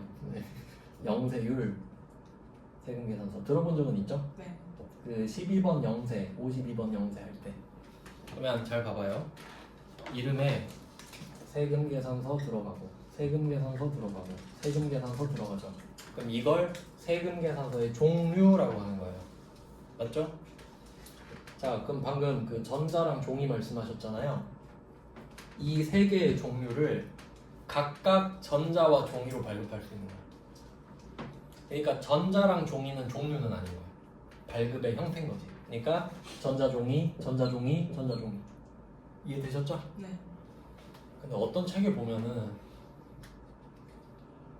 종류 해놓고 전자 세금 계산서 써 있는 거예요. 거기다 책 덮었어요. 이 사람은 도대체 뭘 하는 걸까? 자기도 모르는 거야. 자기도 모르는 거야. 뭘 하는지. 그러면 이 종류를 확실히 알았죠? 전자 종이는 별개인 거고 각각. 자, 그러면 퍼센트를 찾아볼까요? 세금 계산서 몇 퍼센트죠? 부가가치세? 10%. 그럼 수입 세금 계산서는 소비지구 과세 원칙은 수입국에서 부가세를 과세하는 거죠. 네. 그럼 수입 세금 계산서는 우리가 수입국이라는 소리네? 그럼 부가세 우리나라에서 먹겠네? 그럼 10% 이렇게 되겠지. 근데 수출할 땐 몇 퍼센트였죠? 0. 거기서 수출할 때 0%로 보내줘야 매입하는 수입국에서 10%를 때리지. 완금 이중과세 되니까 이것까지 이제 가다리가 맞아야 돼요. 그럼 영세율 세금 계산서는 0 써있네. 그럼 얘는 중요도가 떨어지죠. 부가세가 0이잖아요. 그럼 얘는 불공제 해봤자 안 무섭다고. 안 무섭죠? 그러니까 예를 들어 여러분이 1,000만 원짜리 영세율 세금 계산서를 받았어요. 그럼 부가세는 빵원 써있죠. 근데 이거 세액공제 안 해주겠대. 그럼 아이고 무서워라 이러겠죠. 그럼 이거는 상관이 없는 거야 사실. 근데 얘 둘은 중요하죠. 근데 여기서 수입 세금 계산서가 나왔으니까 여기서 불공제 사유에 해당이 되면 불공인 거예요. 네. 맞죠? 이 세 개 다. 그러니까 영세율도 불공될 수 있는 겁니다. 근데 의미가 없어서 안 되는 거지 시험에서는. 근데 이것까지는 나온다 이거죠. 지금 나오잖아. 불공제 사유면 5사 불공. 그래서 여러분 조심하셔야 될 게 뭐예요? 수입 세금 계산서 받았다고 수입 찍는다? 아, 그 하수. 수입 세금 계산서 받았다고 수입 그거는 하수. 그게 아니라 세금 계산서가 우선이에요. 그러면 우리가 봐야 될 거, 세금 계산서네? 그럼 혹시 불공제 사유인가? 둘이 만나면 불공인데 이거부터 보셔야 된다고. 그러니까 한 좀 도식화를 해볼까요? 그러니까 이게 그러니까 국내 거래가 있고 수입 거래가 있을 거 아니에요. 그러니까 국내에서 물건 사는 거, 수입 거래는 해외에서 사오는 거.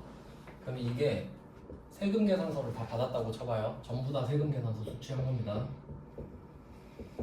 그럼 국내 거래에서 세금 계산서를 받았는데 불공제 사유야. 그러면 54번 불공이죠. 네. 이건 다 아시잖아요. 근데 세금 계산서를 받았는데 불공제 사유가 아니래.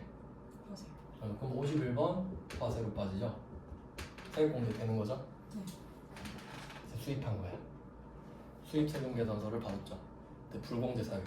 그럼 오사 그렇지. 54 불공. 근데 수입을 해서 수입 세금 계산서를 받았어요. 근데 불공제 사유가 아니래. 그럼 수입으로 55번 수입 이렇게 가야지. 아시겠죠? 네. 그러니까 이거 되면 다 틀린다 이거죠. 조심해야 될 거. 수입 거래인데 불공인 거. 이걸 조심하자. 그 문제가 지금 이 두 번째 문제입니다. 5페이지의 두 번째 문제. 그러면 한번 해석을 해볼게요. 수입 세금 계산서를 받았어. 자, 근데 산 게 승용차죠. 네. 뭐 당연히 9인승 이상도 아니고 별말 없으니까 불공이 되는 겁니다. 그래서 54 불공. 그럼 이거 찾는 건 이제 안 어렵죠. 54 불공. 근데 얘는 어디에서 많이 들리냐면 혹시 그 수입할 때 분계 기억나시는지 모르겠네.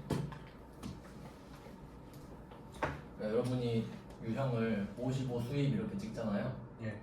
여기에 공급가액에 지금 8,000 적어야 되죠. 예. 800인가? 8,800이네.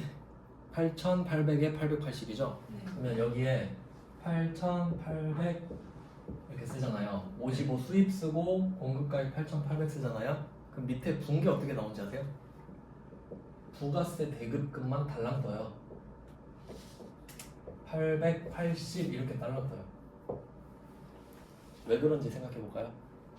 그러니까 여러분이 수입하는 과정을 아셔야 되는데 제가 엄청 공들여서 설명했는데 생각을 한번 해봅시다. 우리 수입국이에요. 여기 세관. 우리 회사예요. 그러면 내가 이 수출국 뭐 A 회사에서 샀다고 합시다. 우리가 B 회사. 그러면 A가 세관한테 물건을 쏘고 세관이 우리한테 물건을 주면서 야 세금 계산서 줄 테니까 부가세 내놔 이런 경우죠. 그러면 이때 이 원래 물건 값은 8,800이죠. 그럼 이때 정확하게는 은행한테 줘야 되는데 지금은 그림 편의상 생각을 해보세요. 내가 A한테 전화해가지고 야 그 물건 좀 나한테 보내줘 이럴 거잖아요. 그러면 8,800은 누구한테 준다? 네. A한테 줘야지. 계좌이체 할 수 있죠? 돈도 세관을 통해서 줄 필요는 없잖아요. 그럼 여기다가 8,800을 쏴줘. 맞죠? 그럼 내가 8,800을 뭐 보냈으니 원래는 은행한테 주고 뭐 은행이 주고 합니다. 근데 그냥 어쨌든 이렇게 가니까 그럼 얘가 입금 완료 확인하면 물건 보내죠. 여러분 물건 살 때도 그렇죠. 입금해야 물건 보내주죠. 그럼 딱 왔어. 근데 세관이 물건을 잡고 야 관세랑 부가세 내 이러죠. 관세 부가세 안 내면 안 줘? 이러죠? 근데 우리는 관세는 지금 이야기 안 하니까 그럼 부가세 얼마 내야 돼요? 880을 내야지. 그러면 야 880 내놔 이거죠? 그럼 우리가 알았어요. 880을 드릴 테니까 세금 계산서 주세요. 알았어 줄게. 그럼 어차피 우리는 이 세금 계산서 갖고 880 환급받으면 되죠. 그러니까 사실 상관없는 거야. 줬다가 어차피 다시 받으니까. 그러면 보세요. 우리 이 세관장한테 세금 계산서 받으면서 얼마 내요? 880 880 내지. 8,800원. 이미 됐어. 이미 됐어. 이거 내면 안 되지. 여기에 8,800 주지 마세요. 저한테 주세요. 네, 주면 안 돼. 근데 불공 찍으면 어떻게 돼요? 돌려받아. 내가 유형을 불공 찍고 8,800 찍잖아요. 네. 그럼 밑에 8,800 플러스 880 있어져. 그 말이 무슨 말인지 아시겠어요? 답을 880으로 다시 바꿔야 돼. 수입이잖아요. 그래서 다 틀린다. 그러니까 이거 어떻게 들리냐면 딱 이런 거야. 수입 세금 계산서네. 자동차네? 아 이거 54번 불공이지. 여기까지는 기분 좋아요. 아 54번 불공 딱 적고 8,800 적었죠? 네. 근데 밑에서 안 고치고 틀려. 금액이 8,800 플러스 880이 써지겠죠. 근데 이거 수입이잖아.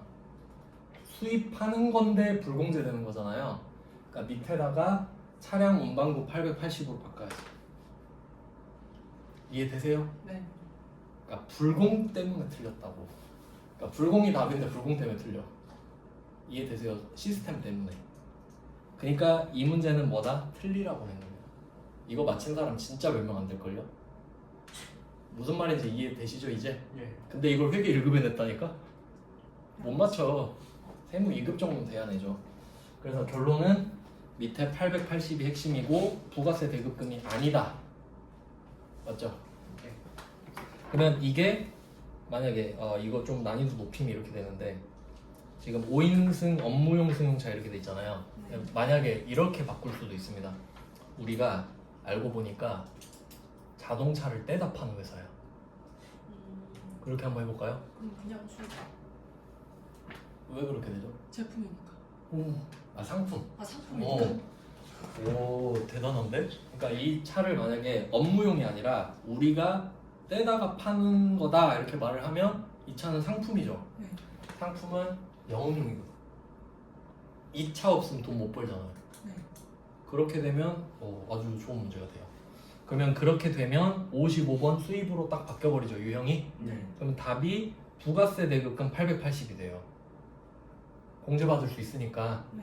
근데 그렇게 하면 55번 수입을 적으면 위에 8,800을 적어도 밑에 자동으로 880이 뜨죠. 네. 그러니까 안 틀린다고.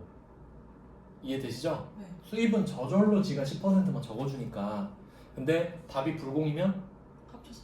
8,800에 880이 써지니까 그걸 고쳐야 된다는 생각을 못 하는 거야. 왜냐하면 수입에 대한 이해도가 없으니까. 이해되셨죠? 그러니까 얘는 이렇게 써놔야 돼. 원래는 얼마 써 있는 거야? 1600. 원래는 9,680이라 써 있음. 이걸 880으로 수정 이렇게 써놔야 완벽한 정답이 되지. 이 두 번째 문제는요. 아주 좋은 문제인데 회계 1급에 이걸 내야 했나? 굳이. 네, 뭐 그런 문제고요. 그리고 또 수입에서 제가 항상 강조했던 게 있었는데 거래처 있죠. 거래처. 그러니까 이것도 회계 1급에서 좀 틀릴 수 있는 게 그 5페이지 두 번째 문제 보시면 누구한테 샀다고 돼 있어요? 아 와츠. 와츠. 와츠 자동차 이렇게 돼 있죠. 네. 그러면 거래처에 와츠 자동차가 있겠죠. 예. 네. 그러면 와츠 자동차 쓰고 틀리잖아. 네. 인천세원으로 바꿔. 그렇죠. 세관장으로 바꿔야 되죠. 이유는 거래처라는 개념 자체가 증빙을 주고 받는 곳이 거래처입니다. 그러니까 와츠 자동차는 나한테 물건을 팔긴 하지만 나한테 증빙 안 주잖아. 예. 그러니까 얘는 거래처가 아니에요. 그럼 나한테 실제로 주는 거는 인천세원. 세관이니까 거래처 세관장. 이것도 중요합니다. 이거 한 테이크로 갈라 했는데 잘라서 붙일게요. 좀 10분 정도 쉬고 이어서 보겠습니다.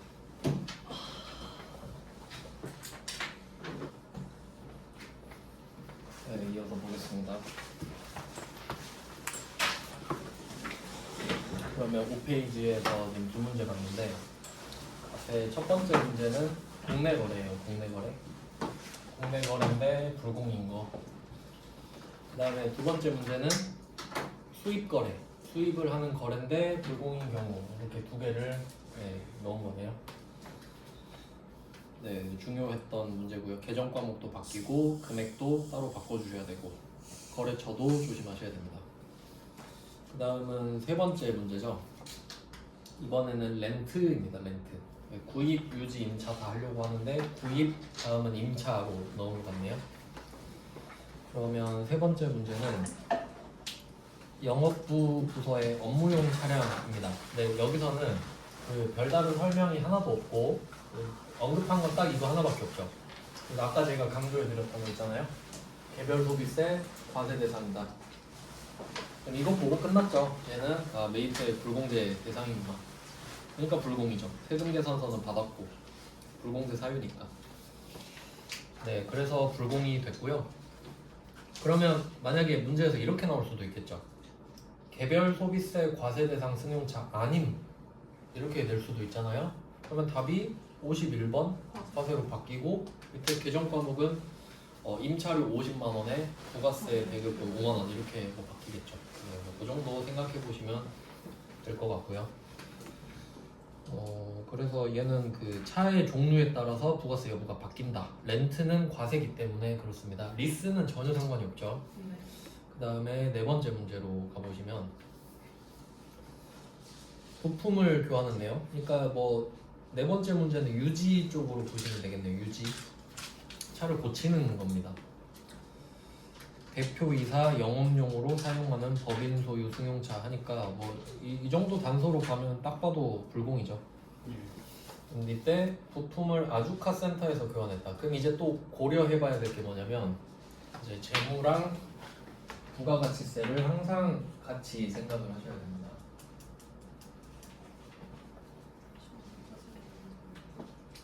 일단은 그 뭐부터 보셔야 되냐면 그 부가세 과세니까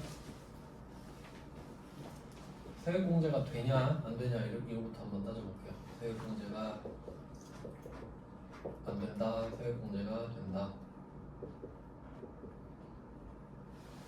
그러면 그 차 본체를 생각하면 되겠죠. 이 차가 어떤 차냐라고 했을 때 안 되는 차잖아요. 개별 소비세 과세 되는 차 같으니 얘는 세액공제가 안 된다. 일단 이렇게 빼놓고 이게 부가가치세 쪽입니다. 근데 이제 회계 쪽으로 넘어가 보면 자동차를 수리하는 이슈가 있잖아요. 또 두 개로 나눠봐야 됩니다. 이게 자본적 지출이냐 수익적 지출이냐.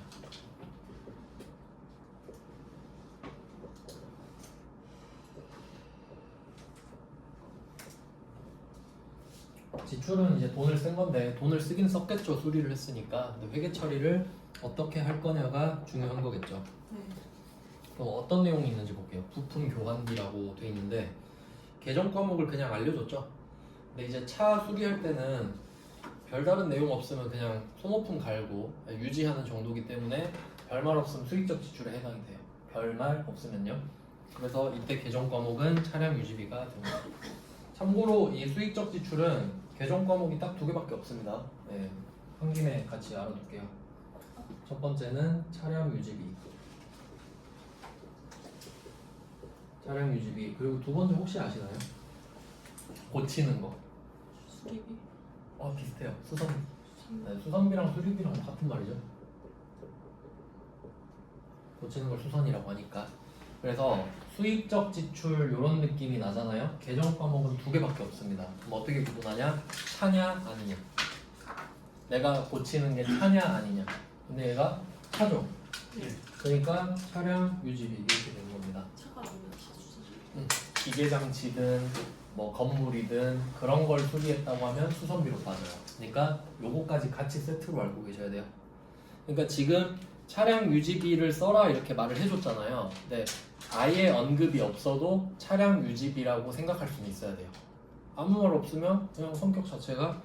그리고 저는 금액 가지고도 좀 생각하는데 그거 금액은 좀 상대적이니까. 네, 그러면 어쨌든 여기선 차량 유지비 쓰라고 했으니까 차량 유지비고 이 차 소속이 영업용이죠. 네. 제조 쪽이 아니니까 800. 네, 이것까지 확인하셔야겠고. 그럼 혹시 이게 차량 유지비가 아니라 이럴 수도 있죠. 아마 밑에 있을 건데 밑에 있네. 밑에 있는 건 다음 문제에서 할게요. 자, 근데 이때 세금 계산서를 받았죠. 그러면 유형이 불공인 건 정해진 거죠? 네. 근데 결제를 디시- 카드 결제로 했어. 그럼 이제 답을 이제 밑에 보시면 이제 차량 유지비는 정해졌어요. 800번인 것까지 맞췄고요. 근데 세액 공제가 안 되잖아요. 그러니까 80만 원에 8만 원이 붙었고, 그 다음에 이걸 카드로 결제했으면 외상 결제한 거죠. 원재료랑 상품 아니니까 미지급금. 그리고 카드 결제했으니까 대상은 BC 카드. 네, 이렇게 되는 거죠. 그러니까 아주 종합적인 문제입니다. 이 문제가. 네, 이것도 좀 중요 표시해 두시면 좋을 것 같습니다. 되게 생각해야 될 게 많죠. 그러니까 세법이랑 재무회계가 아주 좀 잘 섞여 있는 문제입니다. 그러니까 보통은 재무회계랑 부가세 파트가 따로거든요.